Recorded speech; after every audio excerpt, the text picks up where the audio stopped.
kung sa iya ang purpose. Tanaw na itong Bible, Genesis chapter 1, verse 26.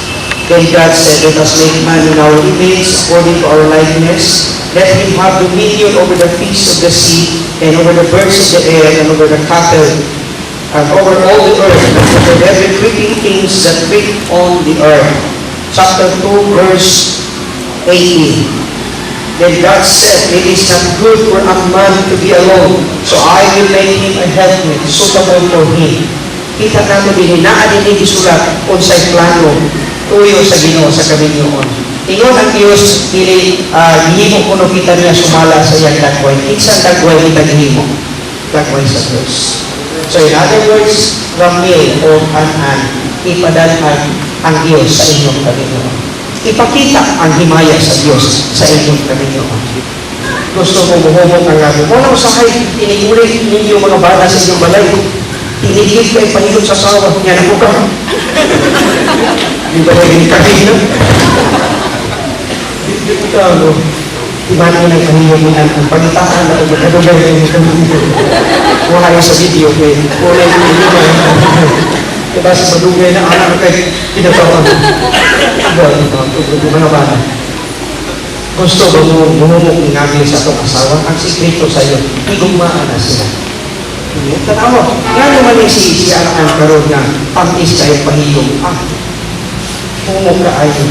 Tungod kayo, yung pag-igugma na piniramin. Kaya kung naigugma ka, pinalimuto ang gugma very expensive. Gasto kayo igugma, karoon kayo kasada. Bukas pinagasto ang lamang-lamang laging nila, mga sinina. Maana na basta doon natin gugma, pero wala na galing gugma matiayin, inang gasto. Ini nga pong underwear doon, pagkasal pa nato ni. Diba doon ka kung sa isulti si Balang, ilog niya, gasto-gasto lang ka. Dapat tayo ng utang. Hindi na mo gasto. Pero sa kasal na mo, gigasto. Igipagkaroon lang sa upang kanahin para sa asawa, hindi na mo gasto.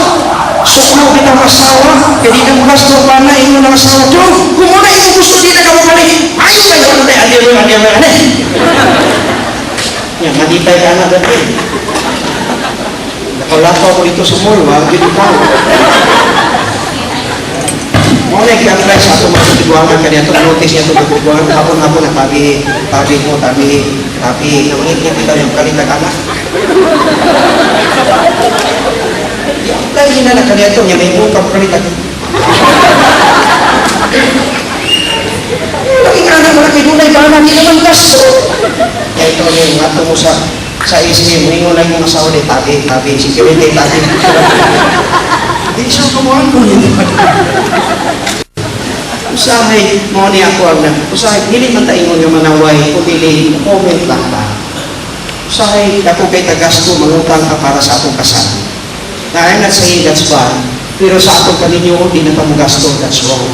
Dapat palikunon ang kaminyoon. Gastuhan ang kaminyoon. Kaya muna importante, ikaw na lang gunduhan. Kining kasal, kung maparaon na niya, muli-muli sila. Mula suko, may mapuno. Hindi lang yan, masana. Sa kita mga bala, sa Pilipino mentality. Pero ba tayo magsasiki ng asawa? Pagsanong ginawa. Di ba tinoon? Tinoon na. Sa mayong dawa sa asawa, muhang yung asawa sa banat mo, mag-date na doon. Tingnan ang banat mo. Enjoy pa ba mo nagagtag na doon? Ano mayong dawa sa date? Kunyang pa din yung asawa. Sunod mo. Dili pa.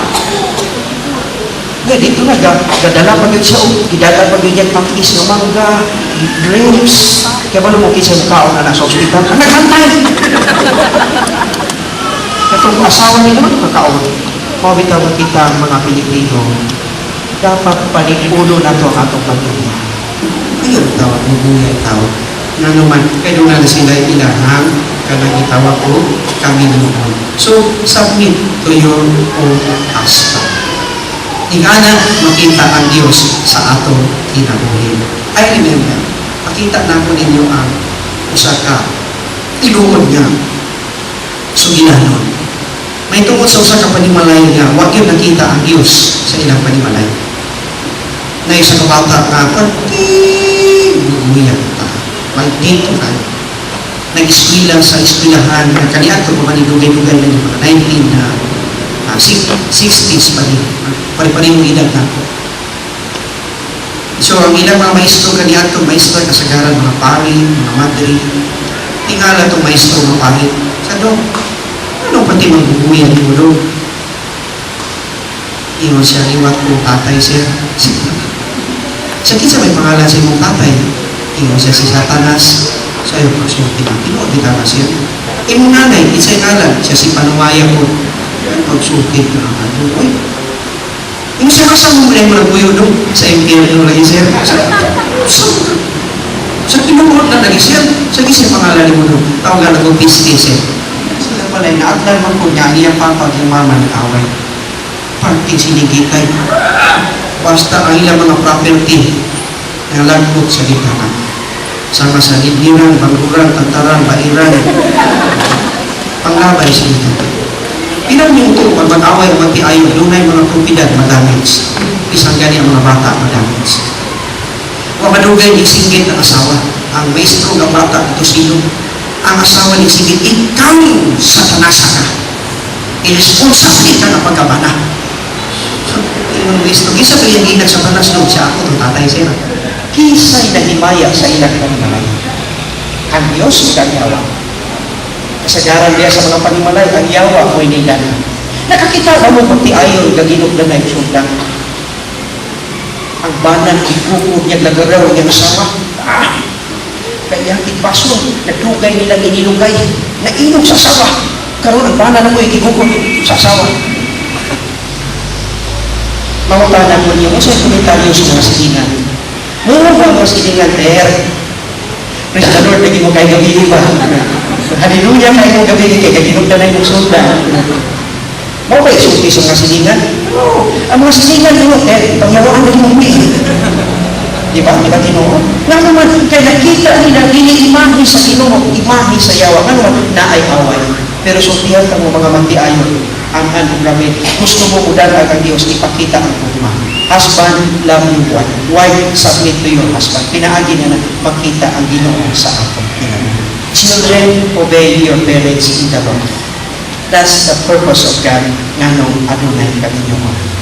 Tugutin ninyo ang Diyos. Kaya tingin na ba sa Bible, we are created in the image and likeness of God.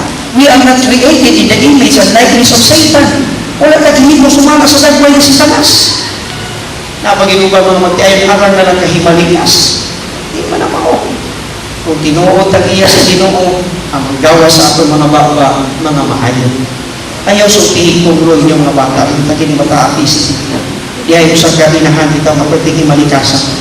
Kada sulti pisti, yawa, nabuon agin ito na. Sawa pa siya nabuon agin, kada sulti, kamo mga pistihan ng mga bata mo. Pero sa diyan nabuon agin na siya, na si Jesus niya kasing-kasing. Inikasuko niya siya mga anak. Kawa ko mga pistihan mo. Ano na kinakipstig? Nausap. Patayan nato ang ato mga bata. Nga naman, sometimes we are throwing curse to our marriage and to our children. Speak life, not blessing, not death, not curse. So muna katuyuan sa Ginoo, dili na nako tugayon. Hinahanglan pamilya ang ipadala ang Diyos sa inyong pamilya. Ayaw ipadala ang yawa. Ayaw tubuting ang yawa mo'y magharing sa atong pamilya. Tubuti nga si Jesus maghari sa atong pamilya. Kung dunay hukma, naa ang Diyos, di ba? God is love. Pero naay away, di sa'y magkataliwala, mawang yawa. Kaya ang yawa ko ang author sa mga panagbangin o panag-away. Ang yawa mo pa sa Bible niya, di aros pagpatay, paglaglag o pagpangawa. Pero si Jesus niya, di aros makabatong tag-inabuhi, walay katapusan. Pamilya na. Kita kanan-anan o kami ibayaw na ito atong tuong ng kamusap din ha. Kindly raise your right hand and we pray that God will bless each and every one of us. We will ask God's favor and blessing. Hangyo na ito Ginoo tabang sa atong kinabuhi. Tanan ta mo Ginoo Jesus. Nagapasalamat ako kanimo nga ikaw maayo ka nako. Mangayo kung pasayo kanimo Ginoo sa tanan ako mga kalapasan. O gikan karon adlaw ako maglihan ang akong kasing-kasing nga ako itong dawato nga akong maluluwas sa ngalan ng